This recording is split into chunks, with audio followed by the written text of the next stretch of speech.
Hey, what's going on, everybody? Thanks for checking out my channel. I should say our channel. My name is Nate. Our company is Custom Made by Us. Today's video, I think I'm going to attempt to do, it's not a Will It DTF video. It's a, let me see if I could do some video while I actually work. So I got a big job I got to take care of this afternoon. So I'm just curious how well I can kind of do this, what I'm doing here, while I'm actually doing that. Because if you're familiar with DTF printing, you have to kind of monitor it. You can't just set it and forget it. So that's what today's video is going to be. So because we're moving into fall and Halloween time, lots of orders coming in for a lot of the fall stuff. So that's what I'm printing. I'm not sure how many gang sheets, but there's a lot of fall gang sheets that need to be printed. So stick around. I'm gonna kind of get things going and see if I can print and film at the same time. Or I'll mangle up the film inside the printer, massive head strikes, and that's our biggest fear as a DTF printer, is your printer having a head strike. The print heads are not cheap, so if you have to replace your print heads because you've had a major head strike or a clog, not good. So, and if you're not watching the process, and a lot of the times the film can start backing up inside the powder shaker because of static electricity on the metal. So that film then starts to back up inside the printer, and when it does that, I mean, that's game on for the print assembly to just destroy your film. So that's what we're going to do, and I'm going to keep an eye on it. So let's hope that doesn't happen. Let's get to it. All right, it's underway. Again, I'm using the outside spot for that. Put that down. These gang sheets, it's all fall stuff. I think it's 25 feet.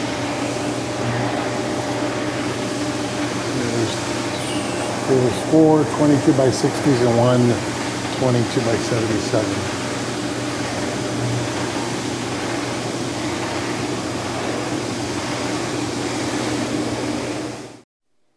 So this print here has some,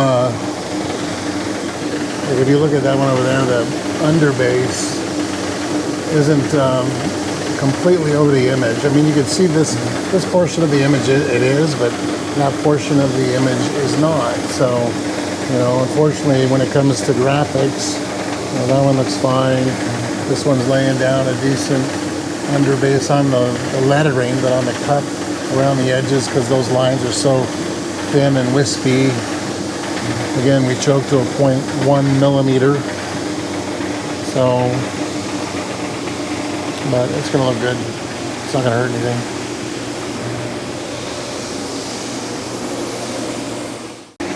So we are going to get them ready, get them uploaded, and make them available for you to purchase from. When you go to our website, there's a ready to press gang sheets. There'll be a category for fall, and there'll be 5 new gang sheets that we're going to put up in there.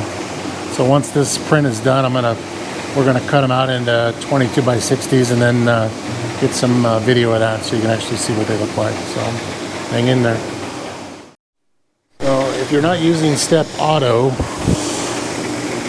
I have my step manual off right now, because the conveyor belt speed is pulling faster than what my printer is outputting the film at. So what happens is down below, there's a laser beam, and as long as this film is down in there and that loop is in front of that laser beam, this will keep moving. You can see it stopped right now, and then once it goes and breaks that laser beam again, and it starts going. So you'll see this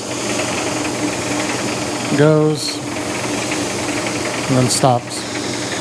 because it's waiting for this to catch up. So there's some speed settings here. Belt speed, you could probably tone it down or speed it up a little bit, but I just set it to step auto and just, you know, it doesn't hurt it when it stops. It's only for a few moments while it makes, while it waits for it to catch up. So I thought that was good insight. All right, so we're getting ready to wrap up this job. So we got 52% remaining. Really good colors in this. I like it. It looks good. So when I wrap up the job, though, right now again it's in step auto, so the conveyor belt only moves when the film's in front of the laser beam. But when it gets to the end, obviously the print will stop because it's no longer feeding. So then I'll put it back into step manual, and then I'll manually forward my film to above the edge of the tray, cut it off. Normally put a magnet, cut it off, and then I'll hand feed it down into the powder shaker until it's all the way down at the bottom. And then once it's at the very bottom, then I just let it go, and that's how we wrap it up, how we finish it up. There's another cool color coming out. I like that purple in that truck. I'm almost done. We got to get it ready to go out. All right, so that's how mine finishes up at the bottom down there. So I got a good amount of powder still left on the, it's kind of hard to see in the lighting, but that film is already past the laser. It's finishing up, just getting through that last section of powder. And once it's gone through that last section of powder, and then the film is hanging from this bar, is when I'll actually then turn off the powder clear.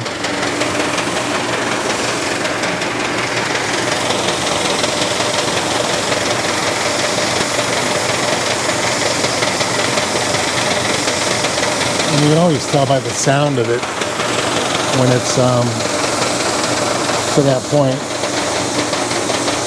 What about there? So at this junction, there's plenty of powder that's been knocked off the film, so there's no reason to leave it on. So I turn off the vacuum, not the vacuum, I turn off the powder clear. See if I can reposition this a little bit. Nope, it won't let me do it.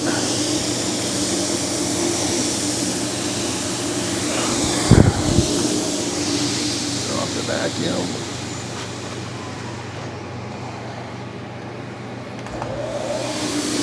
One thing to be aware of is I, from time to time, turn off my vacuum so I can reposition the film so it's proportionate on the conveyor belt. Now the take-up reel that takes all the film in on the end, this has a tensioner on it. So if you put too much tension on this end, what'll happen is if you turn off the vacuum, you're going to have so much tension on this motor that this reel, because it goes a lot faster than what's coming out of the conveyor belt, it'll just pull this in real quick, and it'll pull all your film out of the oven. So you got to pay attention to your tension on your take-up reel. Make sure it's not too much tension. You'll also notice that when your film gets towards the end, when you're about ready to finish it off, it'll start slipping because the vacuum can't hold it because of the tension that you have on this. So you can always adjust that, but just keep an eye on it. More words of wisdom. All right, this job is done. So again, the whole order was for fall related, because it's right around the corner there. So this was the 22 by 77. There's nothing on here that's proprietary or intellectual property, so I'm okay to show you these graphics, but the colors really came out nice. I like that purple on that truck. So, and then these were the 22, 22 by 60s. So as I pull them down, it'll kind of overlay and nice blue on that truck there. A lot of orange in this print. A lot of different colors of orange, dark oranges, light oranges, some greens. Another 22 by 60. There's some greens in there. Looks nice. This one here. It's a nice little blue truck.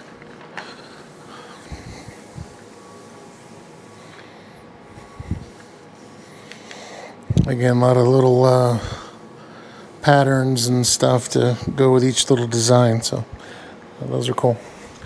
And this was the last one here. I'll just leave it here so you can actually see it against the table without the other transfers underneath it.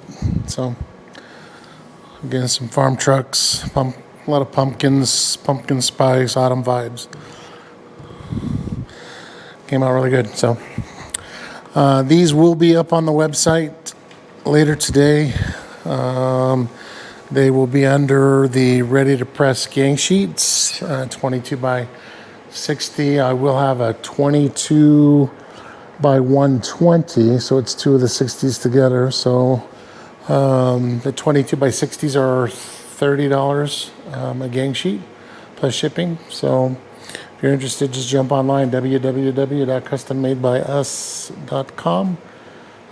Thanks for watching the video. If you enjoyed the video, please give it a thumbs up. Please subscribe to the channel. Click the notification bell so you can get notified when we put more content online. And we'll see you on the next video. And as usual, I appreciate you. See you later.